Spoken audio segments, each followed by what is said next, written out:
यह कहानी है एक व्यक्ति की जिसने शैतानी शक्तियों में उलझने की गलती की और अपनी जान गंवा बैठी। 2 साल पहले मनोज झारखंड के एक छोटे गांव से मुंबई आया था।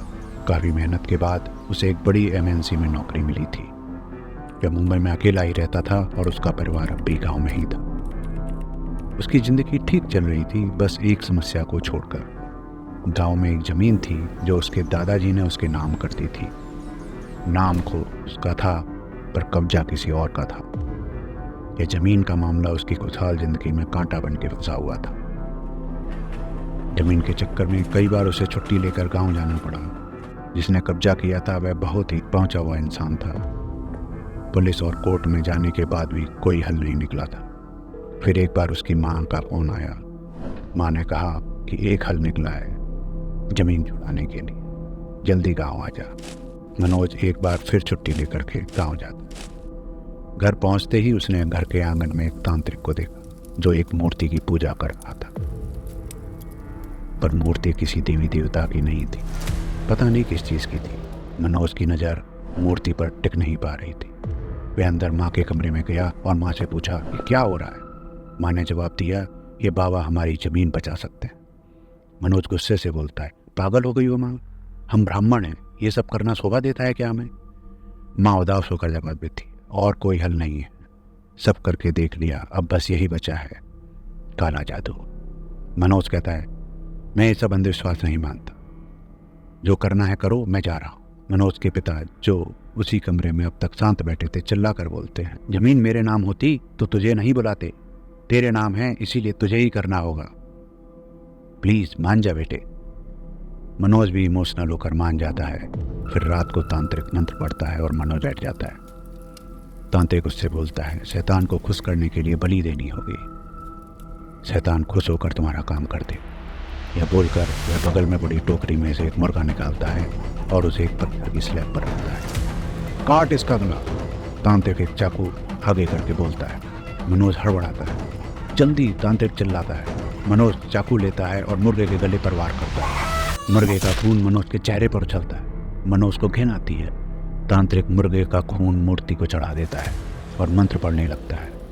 कुछ समय बाद मंत्र पढ़ना बंद हो जाता है।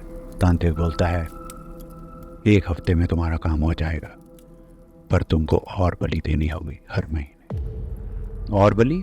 मनोज पूछता है। हाँ, कुल 3, पहला मुर्गा, दूसरा बकरा और तीसरा भैंसा। ये बोलकर तांत्रिक वहाँ से चला जाता है।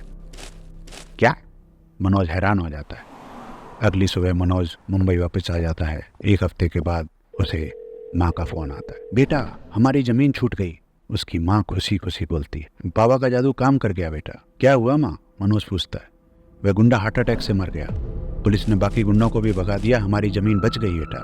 मनोज भी खुश हो जाता है, पर उसे काले जादू पर विश्वास नहीं था। वह यही सोचता है कि गुंडे का मरना सिर्फ एक इत्तेफाक है। अगले महीने तुझे बकरे की बलि देनी है, भूलना मत, माँ यह कहकर फ़ोन काट देती। क्या मुसीबत है ये। मनोज चिढ़कर ऑफिस चला जाता है। अगले महीने मनोज का फ़ोन बजता है।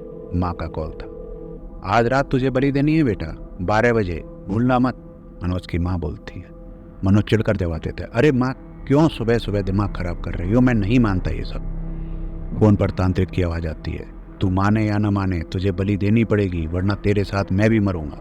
मनोज की माँ भी उससे कहती है, बलि दे दे बेटा, वरना बुरा हो सकता है तेरे साथ। मनोज बात खत्म करने के लिए हाँ बोल देता है और फ़ोन काट देता है। क्या मुसीबत है। मनोज ऑफिस के लिए निकल जाता है। शाम को घर आता है और अपना टाइम पास करता है। फिर डिनर के 10 बजे सोने चला जाता है।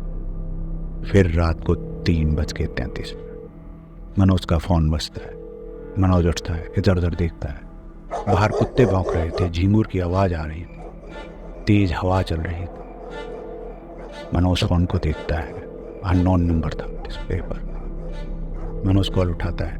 फ़ोन उठाते ही बाहर से कुत्तों का भौंकना बंद हो जाता है, झींगुर की आवाज़ आनी भी बंद हो जाती है, हवा भी शांत हो जाती है। माहौल ऐसा था जैसे किसी ने म्यूट बटन दबा दिया हो। हेलो, मनोज फ़ोन पर बोलता है।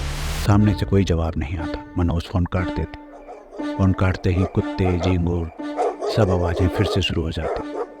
मनोज अपने कान को जाकर फिर से सो जाता है। अगली सुबह फिर उसकी माँ का कॉल आता है। वो उससे पूछती है, बेटा बलि दे दी ना? मनोज चिढ़कर गुस्से में जवाब देता है, क्यों सुबह सुबह दिमाग खराब कर रही हो माँ? कब से बलि बलि लगा रखा है, मैं नहीं मानता, मुझे नहीं करना है ये सब। फिर तांत्रिक फोन पर आता है और चिल्लाता है, शैतान बलि भी 3 मांगता है और मौके भी 3 देता है। तेरे पास 2 मौके और हैं और समय कम, आज रात बलि दे दे। मनोज फोन काट कर ऑफिस चला जाता है। फिर रात को 3:33 फिर से मनोज का फोन बजता है। मनोज उठकर सोचता है, ये साला वही तांत्रिक होगा, इसे ठीक करता हूँ। मनोज कॉल उठाता है। कॉल उठाते ही फिर से पिन ड्रॉप साइलेंस। पर मनोज फोन पर गालियां देकर कॉल काट देता है। कॉल काटते ही मनोज के रूम का फर्नीचर हिलने लगता है, जैसे भूकंप आया। मनोज घबरा जाता है, पर कुछ सेकंड बाद सब नॉर्मल हो जाता है। मनोज फिर सो जाता है। अगली सुबह फिर मनोज को कॉल आता है उसकी माँ का। इस बार मनोज कॉल नहीं उठाता और ऑफिस चला जाता है। रात को सोने के समय मनोज फोन स्विच ऑफ करके सो जाता है।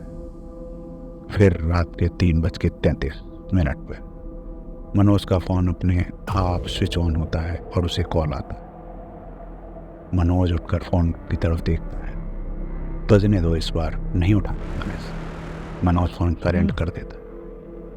अब भी उसका फोन बज रहा और धीरे धीरे उसके साइलेंट फोन में से उसकी रिंगटोन की आवाज़ बढ़ने लगती है। आवाज़ इतनी बढ़ जाती है कि मनोज के कान में चुभने लगती है। मनोज गुस्से से फोन दीवार पर पटक देता है। फोन का स्क्रीन टूट जाता है और कॉल कट हो जाता है। फिर अचानक फोन का डिस्प्ले लाल हो जाता है और क्रैक स्क्रीन से खून। मनोज हैरान होकर फोन के पास आता है। जैसे ही मनोज फोन के पास आता है, एक का हाथ फोन से निकलकर उस पर हमला करता है और उसकी आत्मा खींचकर वापस अंदर चला जाता है। मनोज का शरीर वही फोन के पास गिर जाता है। कुछ दिन बाद अखबार में एक खबर आती है, जवान लड़के की हार्ट अटैक से